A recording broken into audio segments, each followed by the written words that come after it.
안녕하세요. 늘 여러분을 지지하는 지지쌤입니다. 이번 시간에는 5학년 2학기 과학 내용 중에서도 3단원 날씨와 우리 생활을 복습해 보도록 하겠습니다. 자, 날씨와 우리 생활에서 가장 먼저 공부한 내용은요, 바로 이것입니다. 무엇이냐? 바로 공기 중에 수증기가 포함된 정도를 뜻하는 개념을 공부했는데요. 그 전에 여러분 혹시 학습지가 아직 없는 친구들은 선생님이 띄워주는 화면에 빈칸을 먼저 빈 종이나 공책에다가 한번 빈칸에 알맞은 말을 생각해서 써보도록 하겠습니다. 자, 잠시 영상을 일시정지한 상태로 빈칸을 채워보도록 하세요.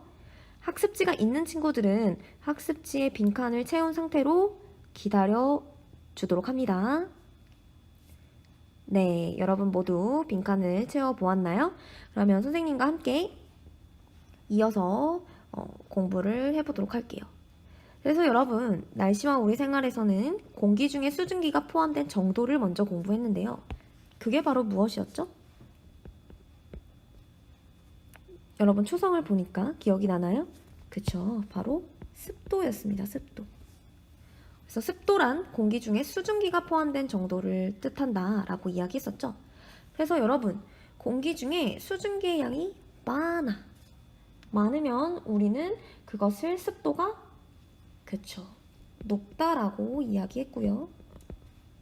반면에 공기 중에 수증기의 양이 너무 적어요. 그럴 때는 습도가 낮다라고 표현한다고 이야기했었습니다. 그래서 여러분, 습도는 습도표를 통해서도 알아볼 수 있었는데요. 습도표는 어떻게 읽었나요? 그쵸. 습도표는요, 여러분들이 생각하는 것과 다르게 먼저 세로 부분에는 건구 온도가 나와 있고요. 가로 부분에는 건구 온도와 습구 온도의 차이가 나타나 있습니다. 그래서 먼저 건구 온도에 해당하는 온도를 세로줄에서 찾아서 표시를 해보고, 그 다음 건구 온도와 습구 온도의 차이를 직접 구해서 가로줄에서 찾아 표시를 하면 이 두 가지가 서로 만나는 지점에 있는 것이 바로 무엇이었다? 바로 현재 습도였다 라고 이야기했었죠. 그래서 여기 화면에서는요, 건구 온도가 15도일 때와 습구 온도가 13도일 때 습도표 읽는 방법이 나와 있네요. 그래서 이렇게 찾아서 우리는 습도가 몇 퍼센트이다? 80%다. 습도가 80 정도 된다라는 것을 습도표를 읽어서 할 수 있었습니다. 넘어가 볼게요. 그리고 나서 공부한 내용이 바로 이 구름, 눈, 비였습니다. 구름부터 볼게요. 구름은요, 공기가 지표면으로부터 하늘 위로 올라가면서, 공기가 올라가면서 부피가 어떻게 돼? 점점 커져. 그리고 온도는 어떻게 돼요? 온도는 점점 어떻게 된다? 그치, 낮아지죠? 이때 공기 중에 수증기가 응결해서 물방울이 되거나 혹은 얼음 알갱이 상태로 변해 하늘에 떠 있는 것을 우리는 구름이라고 했었습니다. 여러분, 선생님이랑 직기병 가지고 실험했던 거 기억날까요, 여러분? 그래서 이슬안개 발생 실험, 선생님이랑 직기병을 가지고 실험해봤었고요. 구름은 어떻게 실험했었죠? 맞아요. 구름은 페트병에다가 공기 주입 마개를 막아서 공기를 넣고 뚜껑을 열어보면서 구름을 확인했었죠. 이어서 비를 보겠습니다. 비는요, 구름 속에 작은 물방울이 합쳐지면서 무거워져서 떨어지거나 크기가 커진 얼음 알갱이가 무거워져 떨어지면서 녹으면 비가 됐습니다. 그리고 눈은요, 얼음 알갱이 크기가 커지면서 무거워져서 떨어질 때 비랑 다르게 녹지 않은 채로 떨어지면 눈이 됐었죠? 넘어가 볼게요. 그래서 여러분, 이 구름 비 눈과 함께 이슬 안개 구름도 선생님이랑 함께 봤었는데요. 여러분, 화면 속 사진을 볼까요? 이 사진은 이슬 안개 구름 중 무엇을 뜻하는 것 같아요? 그쵸? 여러분들도 잘 알고 있듯이 이슬입니다. 얘는 무엇일까요? 네, 맞아요. 안개네요. 그쵸? 그래서 여러분, 이슬, 안개, 구름의 공통점과 차이점도 선생님이랑 3단원에서 공부한 것 기억나나요? 네, 기억날 거라고 믿습니다. 그래서 선생님과 함께 공통점, 차이점 알아보기 전에 지금 이 화면에 나와 있는 빈칸을 직접 영상을 잠깐 일시정지 해놓고 빈 종이나 공책에다가 역시 또 채워보도록 하겠습니다. 학습지가 있는 친구들은 잠시 기다리도록 합니다. 네, 여러분 모두 채워보았겠죠? 그럼 선생님이랑 다시 이어서 공부해보도록 할게요. 그래서 여러분들 선생님과 이슬안개 구름 공통점과 차이점 다시 한번 복습해 보도록 할게요. 이슬안개 구름은요, 아주 큰 공통점이 바로 이것이었죠? 네, 맞습니다. 수증기가 은결에 나타나는 현상이었다라는 것이 가장 중요한 공통점 중에 하나였습니다. 여러분, 그러면 은결 현상은 무엇이었나요? 네, 맞아요.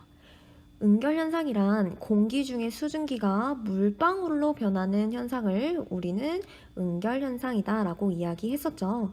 그래서 수증기가 물방울로 나타나는 현상을 우리는 이슬, 안개, 구름의 공통점으로 알아볼 수 있었습니다. 그러면 차이점은 무엇이 있었는지 또 같이 보겠습니다. 먼저 첫 번째, 차이점 중에서도 첫 번째로는 만들어지는 과정의 차이가 있었죠. 그래서 선생님이랑 방금 전에 구름, 눈, 비 보면서 구름에 만들어지는 과정 알아봤어요. 그러면 이슬안개는 어떤 만들어지는 과정이 있는지 한번 보겠습니다. 이슬은요, 밤에 차가워진 나뭇가지나 풀잎 등의 물체의 표면에 수증기가 응결해서 만들어지죠. 반면 안개는요, 밤에 지표면 근처의 공기가 차가워지면서 공기 중 수증기가 응결하며 만들어집니다. 그래서 여러분들 이슬에 만들어지는 과정은 차가워진 나뭇가지나 풀잎 등의 물체의 표면이다 라는 것. 반면 안개는요, 지표면 근처의 공기가 차가워지면서 수증기가 응결한다 라는 것 알 수 있었습니다.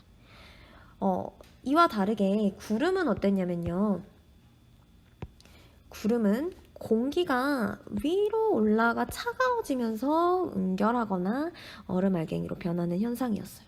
이렇게 큰 차이점으로 만들어지는 과정이 있었고요. 다음 두 번째, 만들어지는 위치도 큰 차이가 있었습니다. 이슬은 어디에 만들어져요?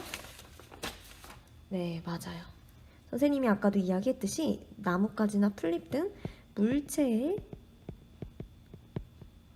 표면을 맺히면서 만들어지는 반면 안개는요, 그렇죠, 지표면 근처에 떠 있는 모습을 보이죠. 또 구름은요, 네, 맞습니다. 구름은요, 우리 지표면 근처에 있으면 구름이라고 하지 않고 안개라고 하고요. 구름은 우리가 고개를 들어서 저 멀리 하늘을 보아야 구름이 보이죠. 네, 높은 하늘에 떠 있는 모습을 볼 수 있어요.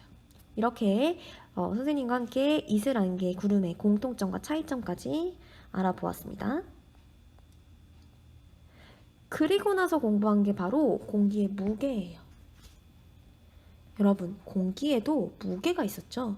그래서 공기의 무게로 인해서 생기는 힘, 이 누르는 힘을 우리는 공기의 압력이다 라고 해서 기압이라고 공부했었습니다. 그래서 여러분, 차가운 공기와 따뜻한 공기가 큰 차이점이 있었는데요. 차가운 공기는 어때요? 아, 추워, 추워. 그러니까 우리 붙자, 붙자 하다 보니 같은 부피에서도 어때요? 알갱이의 양이 많게 나타날 수밖에 없어요. 그런데 반면에 따뜻한 공기는요. 아, 따뜻해, 따뜻해, 더워, 더워, 붙지 말자, 우리 떨어지자, 떨어지자. 그러다 보니 같은 부피에서도 알갱이의 양이 적게 나타나는 모습을 보여요. 왜 그렇다고요? 차가운 공기는 아, 추워, 추워, 붙자, 붙자 하다 보니 어때요? 거리가 점점점 가까워지고 그러다 보니 같은 부피 안에서도 알갱이의 양이 많아질 수밖에 없고요. 반면에 따뜻한 공기는 알갱이의 양이 적은 모습을 보이는 걸 알 수 있었습니다. 그래서 차가운 공기는요, 따뜻한 공기보다 당연히 여러분들 같은 부피인데도 불구하고 어떤 것이 알갱이의 양이 많은가요? 네, 맞아요. 차가운 공기죠? 알갱이의 양이 많으니 당연히 무거울 수밖에 없겠죠? 그래서 차가운 공기는 따뜻한 공기보다 무겁고 당연히 공기의 무게가 무거워요? 그러면 공기의 무게로 인해 생기는 누르는 힘도 클 수밖에 없겠죠? 기압이 높게 나타납니다. 그래서 우리는요, 상대적으로 무거운 공기를 기압이 높다라고 해서 고기압이라고 하고요. 상대적으로 가벼운 공기를 기압, 공기가 가볍다, 공기의 무게가 적다, 그래서 누르는 힘도 적다, 저기압이라고 합니다. 그래서 여러분, 상대적으로 무거운 공기는 차가울까 따뜻할까? 상대적으로 어때요? 상대적으로 차가운 공기를 말합니다. 반면에 상대적으로 가벼운 공기는요? 네, 맞아요. 따뜻한 공기를 말합니다. 왜 그랬죠, 여러분? 네, 맞죠. 따뜻한 공기는 따뜻해, 따뜻해, 떨어져, 떨어져. 알갱이의 양이 적어질 수밖에 없고 그렇다 보니 상대적으로 알갱이의 양이 적어서 공기의 무게도 적어지고 공기의 무게가 적어져서 공기의 무게로 생기는 누르는 힘인 기압도 가벼워지는, 낮아지는 모습을 볼 수 있다라고 이야기를 했습니다. 그래서 여러분, 이렇게 선생님과 기압에 대해서 공부를 했는데요. 기압은요, 두 지점이 이렇게 기압 차이가 생기면 공기가 이동을 하게 되는 모습을 보입니다. 여기 그림에서도 볼 수 있듯이 지금 상대적으로 이 부분은 어때요? 기압이 높고 이 부분은 기압이 낮은 모습을 보이죠.